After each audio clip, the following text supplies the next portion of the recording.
आप किस हिसाब से अपने मार्क्स को इंप्रूव करें, उसके लिए you need to stay disciplined. और डिसिप्लिन की अलग अलग परिभाषाएं हैं कि आप डिसिप्लिन हैं तो उसकी क्या क्या अलग अलग डेफिनेशन है। देखिए, सबसे पहली चीज, discipline is just choosing between what you want now and what you want the most. आपको जीवन में क्या चाहिए और आपको अभी क्या चाहिए, इन दोनों में से अगर आपको चुनना है और आपने अगर यह चुना तो आप डिसिप्लिन हो, अगर आपने यह चुना तो आप डिसिप्लिन नहीं हो। अभी मेरा मन कर रहा है कि मैं खेल लूं, लेकिन मुझे पता है अगर मैं खेला तो मेरा 2 घंटे गया और उसके बाद मैं थक हार के घर वापस आऊंगा, और थक हार के जब घर वापस आऊंगा तो मैं पढ़ाई में अपनी प्रोडक्टिविटी नहीं दे पाऊंगा, यानी मेरा आज का दिन खल्लास, खत्म। यानी मैंने अभी सिर्फ एक हल्के से डोपामीन रश के लिए उस मंजिल को छोड़ दिया जहां पे जाने का मैंने सपना देखा था। तो या तो आपको आज जो पसंद है आप आज की आज उसको ले सकते हो, ग्रैब कर सकते हो, और यह अपॉर्चुनिटी हमेशा आपके पास रहती है। मेरे पास मेरा फोन रखा हुआ है, अभी मेरे पास एक ऑप्शन है कि जस्ट आफ्टर दिस क्लास या तो मैं इंस्टाग्राम चला सकता हूं, या फिर मैं अपनी रिसर्च का काम कर सकता हूं, ड्राई लैब का काम कर सकता हूं, पढ़ाई कर सकता हूं, XYZ अलग अलग काम कर सकता हूं। इन दोनों में से अगर मैंने रिसर्च को या फिर पढ़ाई करने को चुना या किताब लिखने को चुना तो इसका मतलब मैं लॉन्ग रन गोल लेके चल रहा हूं। अगर मैंने इंस्टाग्राम को चुना इसका मतलब बर्बादी निकट है और मैं अपने डिसिप्लिन जो पाथ है, डिसिप्लिन पाथ है, उससे चूक रहा हूं। तो आपको हमेशा यह चुनना है लॉन्ग रन में, ये नहीं। ऐसा नहीं है कि फोन चलाना एकदम छोड़ दो, मौज मस्ती करिए, लेकिन take it as a reward. अगर आपने दिन में 10 घंटे काम किया है, अगर आपने खूब सारी मेहनत करी है, तो फोन चलाना आपका हक है, उस हक को लीजिए। जो फ्री में एक्सेसिबल है उस चीज को कभी मत लीजिए। फोन अगर आप उठा रहे हो बिना कुछ किए, सुबह जस्ट उठते ही पहला थॉट दिमाग में यह आ रहा है कि मैं फोन चला लूं, तो you are going on a right path, wrong path, right. अभी आपको क्या करना है, इस पे लॉन्ग रन पे सोचना है कि मुझे लंबे विजन में क्या चाहिए, वो आपको देखना पड़ेगा। अगली डेफिनेशन देखिए, discipline is doing what you know needs to be done even though you don't want to. मतलब ऐसी चीज को करना जो आपको पता है कि करना जरूरी तो है लेकिन आपका करने का मन नहीं है। कई बार मन मार के भी बैठना पड़ेगा, कई बार ऐसे टॉपिक आएंगे जो आपको समझ में नहीं आएंगे, कई बार फिजिक्स में आप रोटेशनल मोशन भी पढ़ोगे, सर्कुलर मोशन भी पढ़ोगे, ग्रेविटेशन भी पढ़ोगे, कोई चैप्टर एकदम से आसान आ जाएगा, कोई चैप्टर एकदम से हार्ड आ जाएगा। स्टार्टिंग में फिजिक्स बहुत मजा देगी आपको, है ना, आपको लगेगा यार vectors, motion in a straight line, ये तो बहुत मजा आ रहा है ना, जिंदगी गार्डन गार्डन हो रही है। लेकिन जैसे ही आप लॉज ऑफ मोशन पे पहुंचेंगे तो आपको पता लगेगा कि हाँ, असली फिजिक्स में आपने कदम रख दिया है। बायोलॉजी में सिमिलरली जब आप सेल पढ़ रहे होंगे, लिविंग वर्ल्ड पढ़ रहे होंगे, तो आपको लगेगा यार ये तो बहुत मजेदार चीज है, इसमें तो कुछ करने की आवश्यकता ही नहीं है। लेकिन जैसे ही आप एनाटॉमी तक पहुंचेंगे, मॉर्फोलॉजी तक पहुंचेंगे, फिजियो तक पहुंचेंगे, जेनेटिक्स तक पहुंचेंगे, तो आपको पता लग जाएगा कि ये उतनी भी आसान नहीं है जितना मैं सोच रहा था। हाईली कंसेप्चुअल क्वेश्चन बायोलॉजी से भी बनते हैं, न्यूमेरिकल्स बायोलॉजी में भी आते हैं, मैथमेटिकल अप्रोच बायोलॉजी में भी लगता है, हार्ड क्वेश्चन यहां से भी बनते हैं और यहां पर गलती होने की संभावना भी है। I need to do a lot of practice, then only I will be doing justice with my subject. आपको जब ये क्लैरिटी आ जाएगी उस टाइम पर आपको पता लगेगा कि मन मार के भी कुछ काम करने पड़ेंगे और डेली करने पड़ेंगे, इसका कोई ऑल्टरनेटिव नहीं है। आज से लेके आपके नीट एग्जाम होने तक हर दिन आपका एक जैसा है। आपको पता नहीं लगेगा कि कब आपका बर्थडे आया और चला गया, आपको पता नहीं लगेगा कि कब आपके पेरेंट्स की एनिवर्सरी आई और चली गई, आपको पता नहीं लगेगा कि कब होली, दिवाली, ईद आई और चली गई। आपको बिल्कुल भी आइडिया नहीं लगेगा कि दुनिया में क्या हो रहा है। जब आपके सारे दिन, सारी रातें एक जैसे हो जाएं, आप उनमें डिफरेंस ही ना कर पा रहे हो, उस दिन समझ जाइएगा that you are on a very right path. आप एक बहुत बड़ी चीज के लिए लड़ रहे हैं और उसके लिए ऐसे छोटे मोटे त्याग आपको करने पड़ेंगे 1 साल एटलीस्ट। अपना काम डेली बेसिस पे करना है, क्योंकि मोटिवेशन जो है ना वो कुछ इस तरीके से काम करती है ना। अगर आप मोटिवेशन का ग्राफ बनाएंगे it will go like this.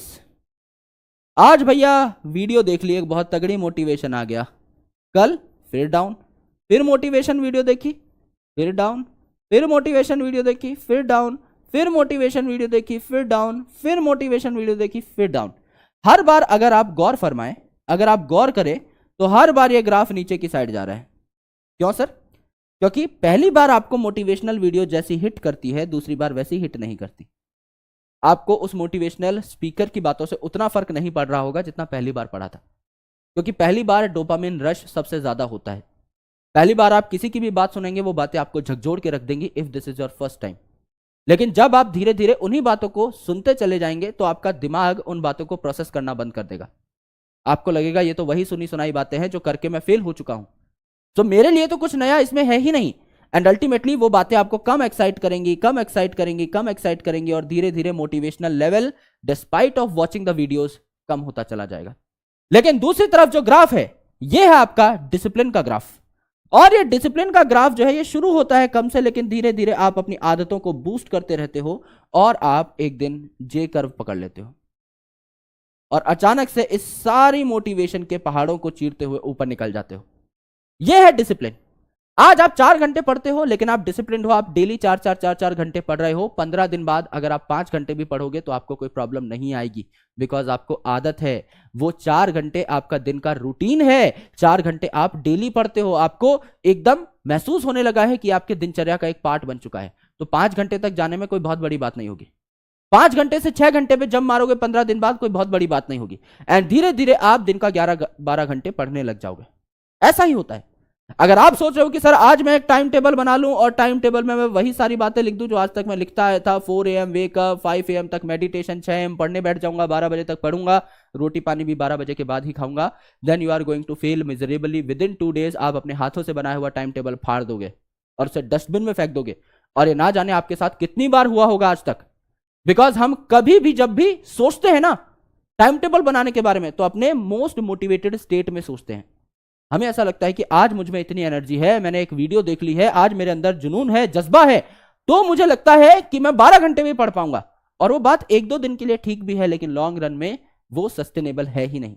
आपको ग्रेजुअल जंप्स मारने चाहिए। आज आप 4 घंटे पढ़ रहे हो, एक हफ्ते बाद 5 घंटा पढ़ो, 6 घंटा पढ़ो, 7 घंटा पढ़ो, 8 घंटा पढ़ो, 9 घंटा पढ़ो, 10 घंटा पढ़ो, फिर 11 घंटा, फिर 12 घंटा।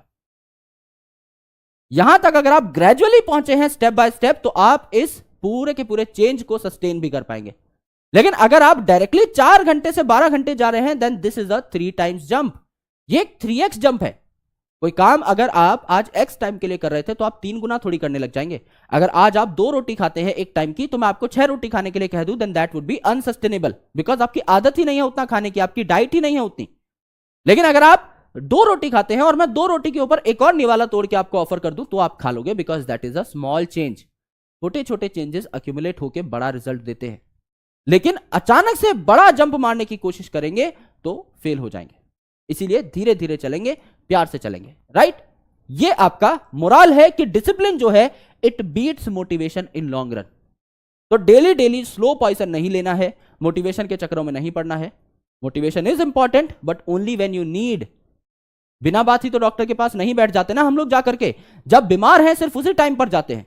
एक साल में मुश्किल से 3-4 बार हम डॉक्टर के पास जाते होंगे जब हमें सच में लगता है कि हमारी बॉडी इल है, हमारी बॉडी जो है प्रॉपर्ली फंक्शन नहीं कर पा रही है। Then only motivation comes into picture. अगर आप डिसिप्लिन्ड हैं तो आपको मोटिवेशन की कोई खास जरूरत नहीं है, और अगर आप डिसिप्लिन्ड हैं और फिर भी आपको मोटिवेशन की जरूरत है, इसका मतलब कोई बहुत बड़ा रीजन है कि आपको मोटिवेशन चाहिए। उस टाइम पर genuine motivation will come into picture, और वो सच में आपको दोबारा से डिसिप्लिन ट्रैक पर लाने में हेल्प करेगी।